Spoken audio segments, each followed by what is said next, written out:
पश्चिम बंगाल विधानसभा निवडणुकीमध्ये भारतीय जनता पार्टीला जोरदार यश मिळताना बघायला मिळतं आणि पश्चिम बंगालच्या प्रचारामध्ये जी चर्चा ठरली होती झालमुडीची, ती झालमुडीचा स्टॉल जो आहे तो या ठिकाणी आपण लागल्याचं बघायला मिळतंय। भारतीय जनता पार्टीचं जे प्रदेश कार्यालय मुख्यालय आहे त्या मुख्यालयाच्या इथेच हा स्टॉल जो आहे तो लागलेला आहे आणि आपण बघू शकतोय या ठिकाणी झालमुडी घेण्यासाठी मोठ्या प्रमाणावरती कार्यकर्ते देखील गर्दी जमल्याचं चित्र आपल्याला बघायला मिळतंय। काली माता नावाने जो असलेला स्टॉल आहे तो स्टॉल इथं झालमुडीचा लागलेला आहे आणि ह्या आजी स्वतः ही झालमुडी स्वतःच्या हाताने बनवत आहेत। हा मुलगा देखील आहे आणि या कार्यकर्त्यांना जे कार्यकर्ते आलेले आहेत त्या कार्यकर्त्यांना ही झालमुडी देत आहेत। याच ठिकाणी पंतप्रधान नरेंद्र मोदी यांचं संबोधन काहीच वेळामध्ये होणार आहे आणि त्याची तयारी झालेली आहे। पण आपण बघू शकतोय या ठिकाणी मुरमुरे असतील, काकडी असेल, त्यानंतर टोमॅटो असेल, मिरची असेल, ह्या सगळ्या गोष्टी घेऊन ही झालमुडी बनवत आहेत आणि मोठ्या प्रमाणावरती कार्यकर्त्यांची गर्दी जमल्याचं चित्र बघायला मिळालं। आपण बातचीत करूया। दीदी दीदी दीदी आप कहाँ से आई हो? मैं रहती हूँ नई दिल्ली, कालीबाड़ी में दुकान लगाती हूँ, रहती हूँ दिल्ली में। अच्छा नन्नगरी। अच्छा, ये झालमुड़ी बना रहे हो आप यहाँ पे और लोग बहुत भीड़ गए लोगों की। साहब की मेहरबानी है, अच्छा हमारी मोदी जी की। अच्छा, मोदी जी जब आए थे वहाँ उन्होंने झालमुड़ी खाई थी, उसके बाद आपका धंधा कैसा बढ़ा है? बंगाल से आई हूँ, अच्छा लगा उनको मुड़ी। अच्छा, लेकिन लोग खा रहे हैं झालमुड़ी ज्यादा तरीके से मोदी जी के बाद। वो तो पसंद है, झालमुड़ी हर किसी को पसंद है, बंगाली आइटम है। नहीं, बंगाली आइटम है, लेकिन मोदी जी आए थे, मोदी जी जब आए थे उसके बाद मोदी जी के बाद लोगों का भीड़ काफी बढ़ गई है क्या?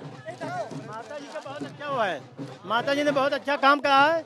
जो काम कर रही है ऐसा काम कोई नहीं कर पाएगा, क्योंकि माता जी आपण बघू शकतो मोठ्या प्रमाणावरती हे सगळे कार्यकर्ते जे आहेत ते या ठिकाणी जमलेले आहेत आणि आपने झालमुड़ी लाई, दिखाओ जरा क्या क्या डाला है माता जी ने झालमुड़ी में और बताइए आपका इसके बारे में। ये झालमुड़ी का ही आदरणीय प्रधानमंत्री ने बंगाल में जब झालमुड़ी खाया उसी के झोंक से बंगाल की ममता सरकार चली गई।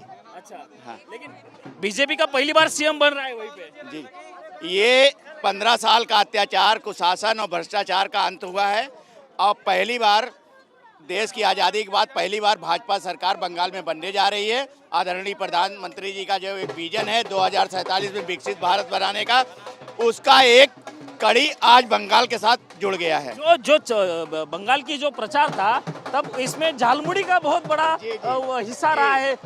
जब मोदी जी ने झालमुड़ी की खाई थी उस दुकान पे जाके, उसके बाद प्रचार का मुद्दा झालमुड़ी बना था। झालमुड़ी आज सुबह से भाजपा के राष्ट्रीय कार्यालय में झालमुड़ी की बहार है।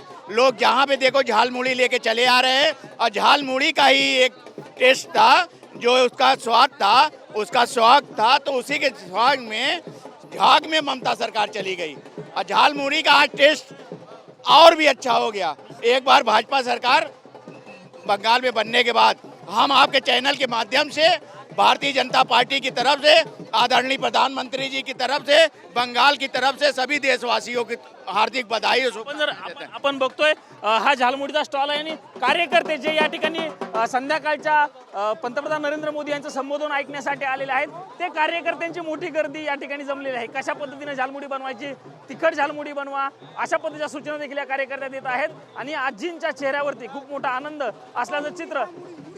মুড়ি খাবে এই যে লঙ্কাও আছে দিদি, রসগোল্লা দেব রসগোল্লা। आपण जर बघितलं हे पश्चिम बंगालमधून आलेले आहेत आणि आनंद या ठिकाणी व्यक्त करताना चित्र आपल्याला बघायला मिळतंय। पंतप्रधान नरेंद्र मोदी यांनी झालमुडी खाल्ल्याच्या नंतर खरं तर ट्रेंडिंग हा विषय झालेला होता। पंतप्रधानांचा व्हिडिओ काही लाखांमध्ये लोकांनी बघितलेला होता आणि त्यानंतर आज भाजपच्या कार्यालयामध्ये देखील झालमुडीचे स्टॉल लागलेले आहेत। या ठिकाणी कार्यकर्त्यांचा मोठा उत्साह असल्याचं चित्र आपल्याला पाहायला मिळतंय। कॅमेरामन विनोद कुमार सह मी प्रमोद जगताप, TV9 मराठी, नवी दिल्ली।